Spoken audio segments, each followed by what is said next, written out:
এদিকে কয়রায় বাঁধ ধস নিয়ে বিস্তারিত জানাতে খুলনা থেকে সরাসরি যুক্ত হচ্ছেন সহকর্মী নুর ইসলাম রকি। রকি, আপনি আমাদেরকে জানাবেন কয়রায় বাঁধ ধসের এই মুহূর্তে কি তথ্য আছে আপনার কাছে? ধন্যবাদ। আমি এখন আছি কয়রা উপজেলার মহারাজপুর ইউনিয়নের যে কপোতাক্ষ নদের পাড়ে।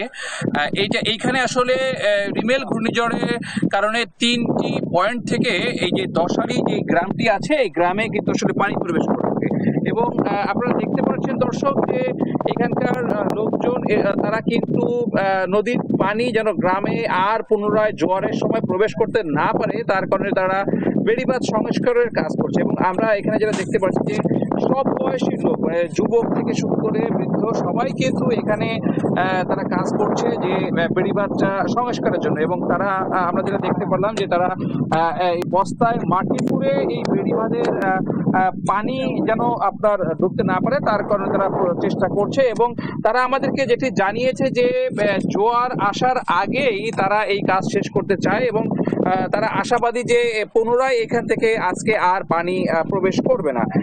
আমি আপনার দর্শকদের আর একটু জানিয়ে রাখতে চাই যে এই গ্রামটি হচ্ছে কয়রা উপজেলার মহারাজপুর ইউনিয়নের একটি গ্রাম। এখানে প্রায় ২৫০ থেকে ৩০০ মানুষের বসবাস আছে।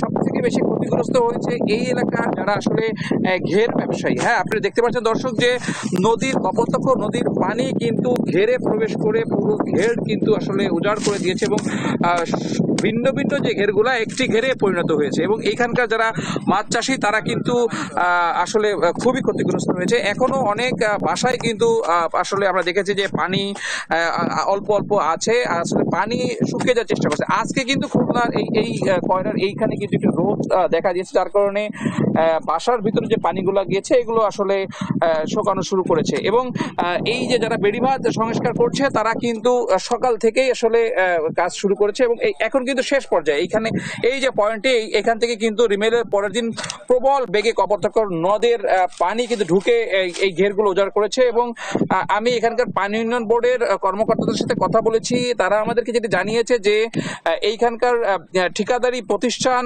তার তত্ত্বাবধানে কয়রা উপজেলার থেকে কিছু লোক ম্যানেজ করে এখানে আসলে বেড়িবাঁধ সংস্কারের চেষ্টা করছে।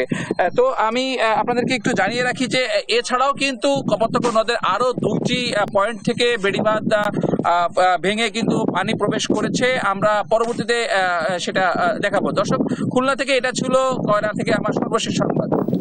রকি, ধন্যবাদ। আপনি যুক্ত থাকুন, আমরা পরবর্তী সংবাদে আবার যুক্ত হব আপনার সঙ্গে।